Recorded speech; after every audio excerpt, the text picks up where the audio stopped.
Créé il y a 2 ans par l'École internationale de Genève, l'Institut d'apprentissage et d'enseignement a pour mission d'organiser des formations continues.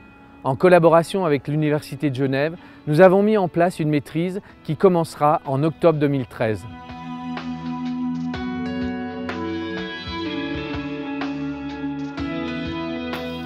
L'Institut collabore avec plusieurs universités dans le monde. C'est pour cette raison qu'aujourd'hui nous sommes à l'Unimail, car nous collaborons aussi avec l'Université de Genève. Nous allons entrer pour rencontrer les personnes avec lesquelles nous travaillons. L'Université de Genève bénéficie d'une excellente réputation à l'international, tant par la qualité de ses enseignements que par ses recherches de pointe. Plus de 17 000 étudiants sont inscrits actuellement dans les programmes de bachelor, master ou doctorat.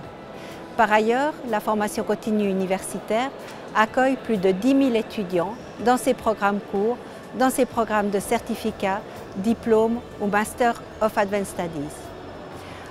La formation continue est à l'interface des facultés et de la société.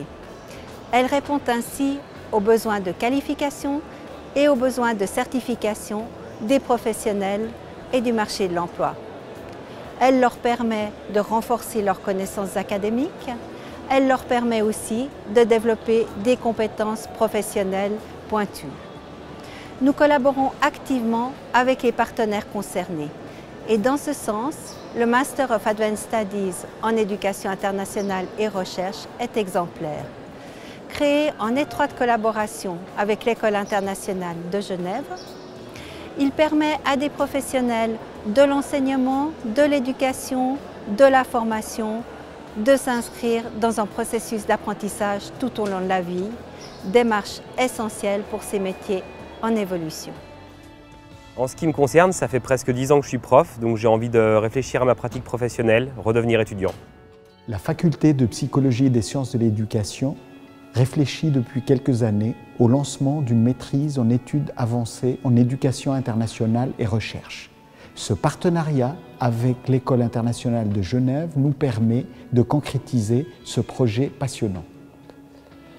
Cette maîtrise s'adresse aux professionnels de l'éducation, enseignants, cadres, responsables d'institutions éducatives confrontés à l'internationalisation, à la globalisation et à l'interculturalité. Ce programme est composé de 8 modules diversifiés où les intervenants feront à la fois des apports sur les théories pédagogiques récentes, sur les politiques éducatives, mais aussi sur les recherches importantes pour les professionnels de l'éducation. À l'issue de leur formation, les participants devraient être capables de lancer des projets créatifs et novateurs dans leur institution dans un contexte international et interculturel.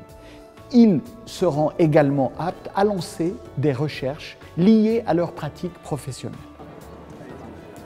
Un des apports majeurs de ce MAS Éducation internationale et recherche est lié au fait que nous avons tenté le plus possible d'allier activité professionnelle et formation.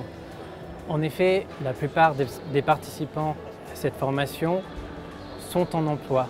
Nous avons donc dû chercher un système de formation flexible. Ainsi, nous proposons du présentiel, notamment le week-end, le jeudi, vendredi, samedi, dimanche, qui permettra ce présentiel de faire connaissance entre enseignants et participants. Pour ce qui est spécifiquement de la plateforme en ligne, qui constituera les 3/4 de ce MAS, nous avons pensé à un certain nombre d'outils, notamment collaboratifs, des forums, des chats. Nous avons pensé qu'il était essentiel de proposer des cours vidéo et également les évaluations se feront à travers cette plateforme. Bref, il y aura des outils divers sur cette plateforme. Voilà, alors ce que j'apprécie particulièrement dans ce master en éducation internationale et recherche, c'est qu'il est en cours d'emploi, donc je vais pouvoir allier les deux choses, travailler et continuer à me former.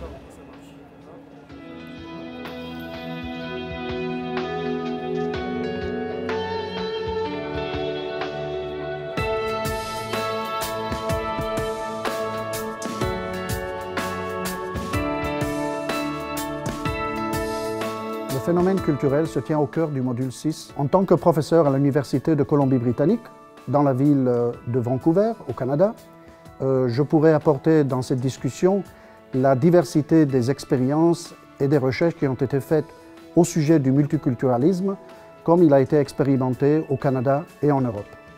Pour commencer, il faut souligner que les concepts interculturels et multiculturels ne sont pas identiques et se réfèrent à des réalités qui peuvent être vues comme différentes.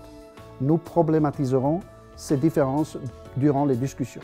Dans le cadre de ce séminaire, nous aborderons les enjeux politiques et institutionnels du phénomène multiculturel. Le phénomène multiculturel va au-delà de la question de la diversité sociale et de sa représentation, car il touche au fondement même de la culture politique et de la notion même de citoyenneté. Donc, en discutant le phénomène culturel dans le contexte de l'école, par exemple, nous soulèverons des questions fondamentales à propos de l'égalité des chances, de la justice sociale et des modalités à partir desquelles on peut organiser une société.